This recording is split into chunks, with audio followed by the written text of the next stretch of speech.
यह है लालपुर गांव।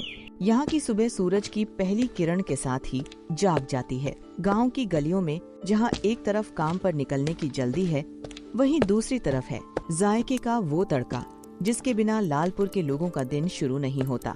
मिलिए जग्गू और मग्गू से, जो काम पर निकलने से पहले अपनी पहली हाजिरी एक खास जगह लगाते हैं।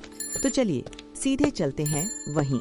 अरे ओ जग्गू मग्गू, आज फिर सूरज निकलने से पहले यहाँ हाजिर हो गए। लगता है तुम दोनों के पेट में चूहे नहीं बल्कि पूरे के पूरे हाथी दौड़ रहे हैं, जो घर का दरवाजा तोड़कर यहाँ ले आते हैं। काका, आपकी आलू पूरी की खुशबू ऐसी है कि सोते हुए इंसान को भी नींद से जगा दे। जब तक ये करारी पूरियां और तीखी सब्जी गले से नीचे नहीं उतरती, तब तक हमारे दिल को चैन और फेफड़ों को हवा नहीं मिलती। सही कहा जग्गू भाई, घर पर तो खुद पानी उबालने में भी डर लगता है कि कहीं किचन में धमाका ना हो जाए। काका, आप बस प्लेट लगाओ और ये ज्ञान की बातें अपने दूसरे ग्राहकों के लिए बचा कर रखो। बेटा, कब तक मेरी दुकान के भरोसे रहोगे? अब तो घर बसा लो ताकि कोई सलीके का खाना खिला सके। रोज सुबह यहाँ आकर मेरा सिर और शाम को काकी का राशन खत्म करने से बेहतर है कि अपना खुद का चूल्हा जलाना सीखो। खेत का काम खत्म कर जग्गू और मग्गू ताज़ा राशन लेकर सीधे पारो काकी के घर पहुँचे।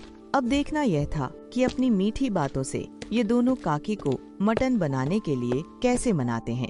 तुम दोनों फिर आ गए झोला उठाकर। कहीं ऐसा तो नहीं कि पूरे गांव का राशन चुराकर मेरे ही घर में जमा कर रहे हो? बताओ, आज क्या आफत आई है जो सुबह सुबह मेरे दरवाजे पर मजनू बनकर खड़े हो गए? काकी, आज तो सपने में साक्षात मटन करी के दर्शन हुए, जिसमें मसाले ऐसे नाच रहे थे जैसे सावन की पहली बारिश। हमने ताज़ा राशन का इंतजाम कर दिया है, बस आप अपने हाथों का वो जादुई स्पर्श दे दो तो मजा आ जाए। काकी की रसोई से जो खुशबू आती है, उसे सूंघकर तो मुर्दा भी उठकर रोटी मांगने लगे। फिर हम तो जीते जागते इंसान हैं। बस आज आप अपनी सीक्रेट रेसिपी निकालो और इस मटन को ऐसा बनाओ कि जुबान पर ताला लग जाए। हटो शरारती लड़कों, तुम्हारी मक्खनबाजी से मेरा दिल तो पिघल गया, पर मटन पकने में वक्त लगेगा। जाओ खेत की तरफ चक्कर लगा कर आओ। जब तक मसालों की महक गांव की सरहद पार न कर ले, तब तक वापस मत आना। खेत से लौटते ही जग्गू और मग्गू सीधे मटन की दुकान पर जा थमके।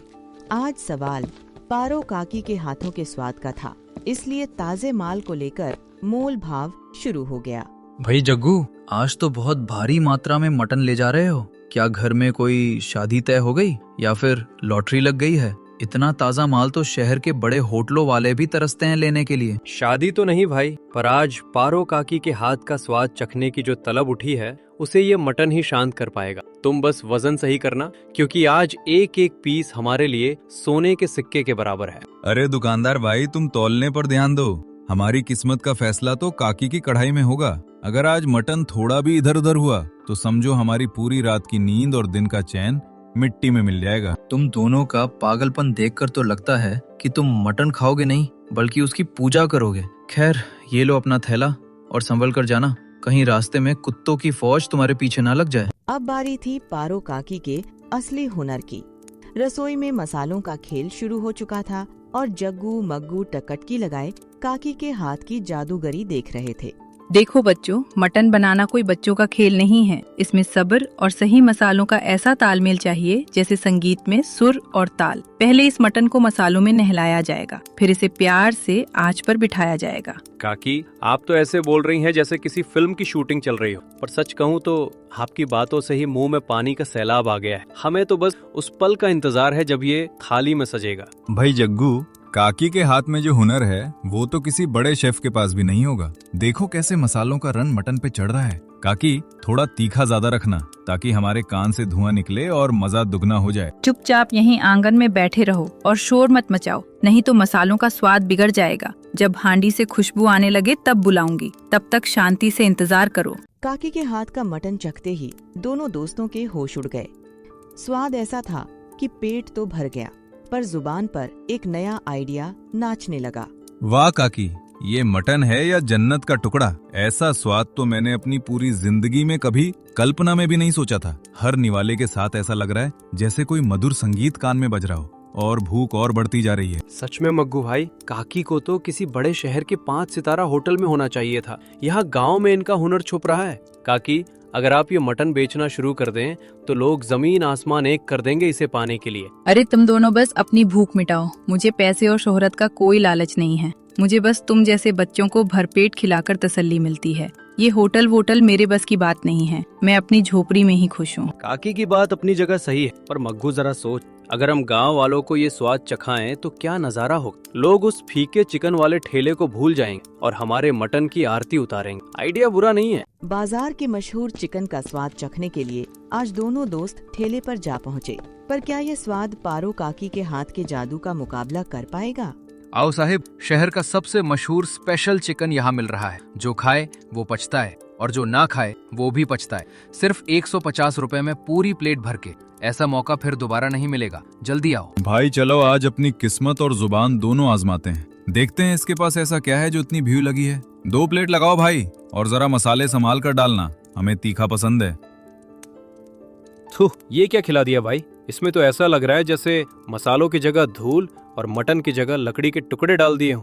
इससे बेहतर तो हम घर पर उबले हुए आलू खा लेते, कम से कम पैसे तो बच जाते। साहब, अब 150 रुपए में आपको क्या शाही पकवान खिला दूं? जैसा भाव वैसा स्वाद। अगर पसंद नहीं आया तो अगली बार मत आना। यहाँ और भी बहुत लोग लाइन में खड़े हैं जिन्हें मेरा खाना पसंद है। किस्मत ने ऐसी करवट बदली कि जग्गू और मग्गू की लहलहाती फसल रातों रात बर्बाद हो गई। अब उनके सामने सिवाय अंधेरे की और कोई रास्ता नजर नहीं आ रहा था। जग्गू भाई, ये क्या सितम हो गया? हमारी लहलहाती फसल रातों रात काली कैसे पड़ गई, जैसे किसी की बुरी नजर लग गई हो। अब हम क्या बेचेंगे और क्या खाएंगे? ये तो हमारे अस्तित्व पर ही सवाल खड़ा हो गया है। मेरी तो बुद्धि काम नहीं कर रही मग्गू। साल भर की मेहनत एक पल में मिट्टी में मिल गई और ऊपर से साहूकार का कर्ज सिर पर नाच रहा है। अब तो भगवान ही मालिक है। या तो कोई चमत्कार होगा या हम बर्बाद हो जाएंगे। चमत्कार का इंतजार करने से पेट नहीं भरेगा भाई।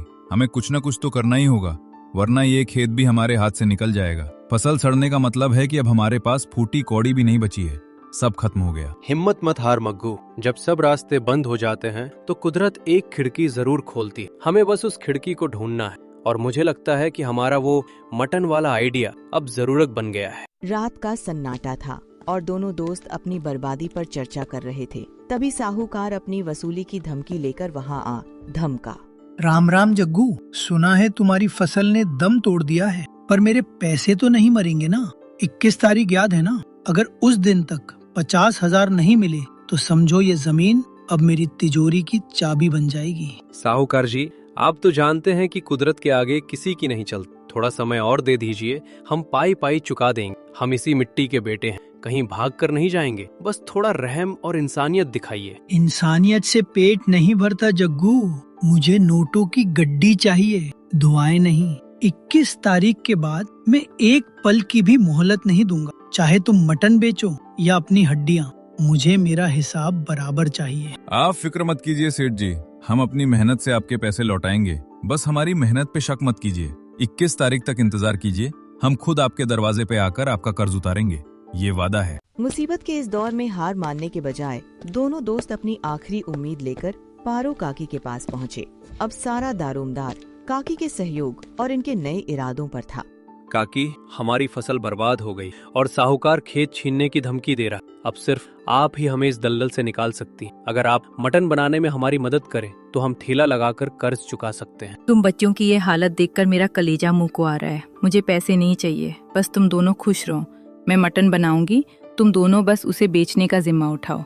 भगवान सब ठीक कर देगा। काकी, आप महान हो। हम कल ही बाजार जाकर सबसे बेहतरीन मसाले और मटन लाएंगे और एक पुराना ठेला भी तैयार करेंगे। आपकी मेहनत का एक एक कतरा हम बेकार नहीं जाने देंगे, ये हमारा संकल्प है। ठीक है, तो कल सुबह से ही काम पे लग जाओ। पर याद रखना, ईमानदारी से बड़ा कोई मसाला नहीं होता।